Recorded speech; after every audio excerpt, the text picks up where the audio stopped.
Welcome to the Kewaunee Pierhead Lighthouse. The City of Kewaunee, in partnership with the Friends of the Kewaunee Pierhead Lighthouse, are in the process of restoring this structure. The ultimate goals are to restore the lighthouse to how it looked when it was manned, and to open to the public for tours on a more regular basis. While the first beacon marking Kewaunee's entrance was established on the original North Pier back in 1889, the building similar to what we see today was not constructed until 1912, when the current South Pier was built. The new lighthouse was built as an open-frame tower and had a 10-inch diameter, 3-note fog whistle mounted below the lantern room. The whistle was fed by compressed air generated in the fog signal building immediately behind the tower. The tower was equipped with this 5th-order Fresnel lens made in Paris, which would cast its fixed white light out as far as 14 miles. The lens had originally been installed in the 1889 Lighthouse Tower on the North Pier in 1902, replacing a smaller 6th-order optic. In 1919, commercial electricity was run out to the lighthouse, and the light itself electrified. At the same time, the fog signal air compressor was upgraded from kerosene power to electric, and a new Type F diaphone was installed, replacing the chime whistle. This foghorn was used until the station's automation in 1981, and many Kewaunee residents still fondly recall its low drone. This recording of the Kewaunee foghorn is featured in the Library of Congress. In November of 1930, the railroad ferry Ann Arbor No. 3 crashed into the South Pier, destroying the end of the pier and damaging the light tower. The light tower was taken away on a barge, and crews repaired the concrete pier. A square tower was then built out of the roof of the fog signal building, and a new lantern mounted atop it. This change left the lighthouse looking much as it does now. The tower that had been in use since 1912 was repaired and later reconstructed in Chicago, where it's still in use today, marking the entrance to the Chicago Harbor Lock. A crew of 2 to 4 keepers rotated watch in the lighthouse, with one man in the lighthouse at all times. The keeper on watch would note the weather, ship traffic, and station activities in the station's logbook. The keeper always needed to be ready to start the foghorn and compressor should visibility drop, or start the emergency generator should commercial power fail. The Kewaunee Lighthouse was also a transmitting station for radio direction finding, a pre-GPS navigational tool where ships used a directional antenna and receiver to determine the direction a radio signal is coming from. When not on watch, the lightkeepers lived on shore in a duplex built by the U.S. Lighthouse Service in 1908. The house was on top of the bluff overlooking the pier and the lighthouse, and was demolished in the early 1990s. To get to and from the lighthouse, the keepers walked above the pier using the elevated catwalk, and entered the lighthouse via the now sealed 2nd-story door. Catwalks were essential for Great Lakes pier lighthouses in order to allow the keepers safe access to the lighthouse no matter the weather. In 1981, the Kewaunee Pierhead Lighthouse was fully automated and the keepers removed. The building was emptied of absolutely everything except 4 tanks too big to remove. Within 5 years, the catwalk was also torn down, leaving a door to nowhere on the 2nd floor. The Coast Guard maintained the light atop the tower and an electric fog signal, while the rest of the building sat deserted for the next 30 years.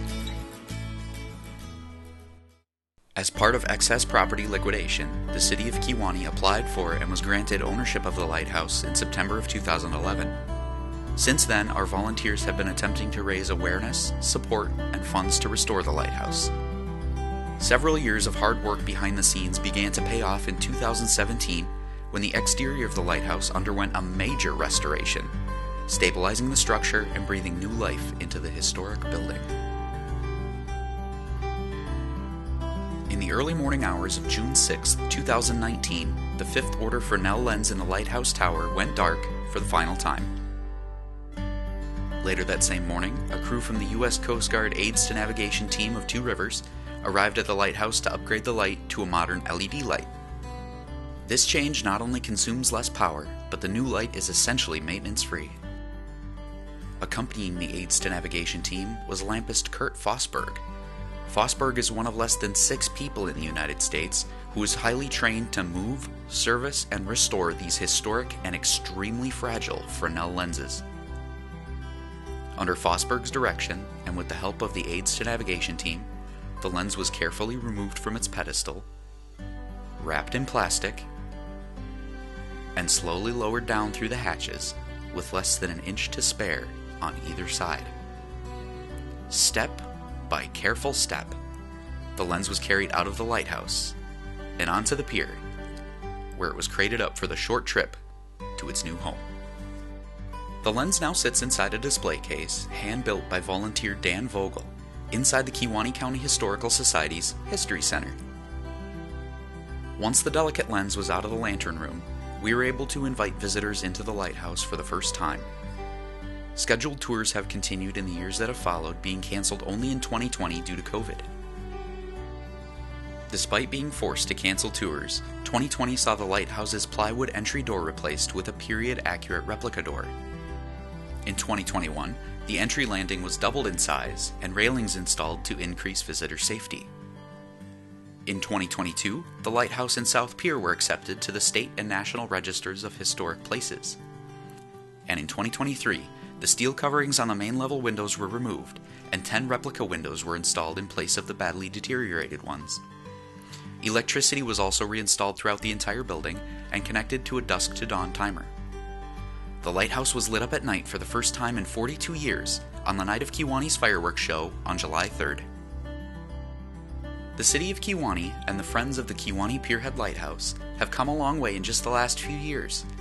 But in order to keep the momentum going and light our way into the future, we need your help. Please consider helping us fund our restoration through tax-deductible donation and purchase of merchandise or paver bricks. Paver bricks are available in 3 sizes in exchange for your donation. Completed bricks are installed at the base of the South Pier near Smith Lighthouse Park. We're also always looking for volunteers to help with our work. Whether you volunteer for tours, fundraising, behind the scenes, or volunteer a specialty skill, we have a place for you.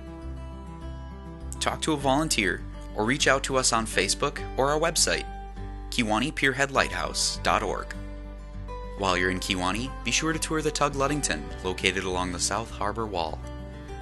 Also, stop by Kewaunee's History Center at 217 Ellis Street. At the History Center, you can see the beautiful 5th Order Fresnel lens proudly on display, as well as learn more about Kewaunee's history both on and off the water. As you tour the lighthouse, please use extra caution on stairs and ladders. The ladders are steep and hatches have very little headroom. Extra handholds have been installed for your safety.